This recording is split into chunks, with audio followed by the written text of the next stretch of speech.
ఈరోజు మనం high court lawyer అయిన ఆజాద్ సార్తో మనం ఇక్కడ ఉండడం జరిగింది.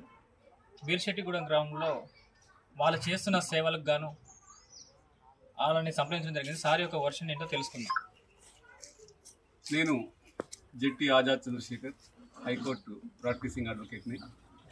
మా గ్రామంలో గ్రామ development committee BDC village development committee స్థాపించి గ్రామంలో సదస్సులు ద్వారా వాళ్ళను అవేర్నెస్ తీసుకొస్తున్నాం. దాంట్లో భాగంగా ఇప్పుడు గ్రామ సభలు అభయహస్తం ద్వారా గ్రామ సభలు నడుస్తున్నాయి. దానికి సంబంధించి దాంట్లో చాలా కన్ఫ్యూజన్స్ ఉన్నాయి. రాబోయే భవిష్యత్తులో మా గ్రామాన్ని ఆదర్శ గ్రామంగా చేసుకోవడానికి మేము ఇల్లు తిరిగి మేము సర్వే చేసుకుంటున్నాము.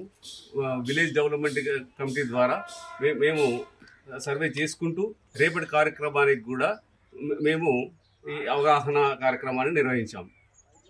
అదే సార్ వర్షన్ ఏంటంటే, ఇప్పుడు రేపు అభయహస్తం కింద 6 గ్యారంటీల యొక్క ఫామ్ ఇస్తున్నారు కాబట్టి అందులో ఎలాంటి అపోహలు ఉన్నా కానీ ఇంటింటి సర్వే చేస్తూ దానికి ఏ విధంగా మనం రాయాలి, ఎట్లా ముందుకు పోవాలనే విషయాన్ని సార్ చెప్పడం జరుగుతుంది.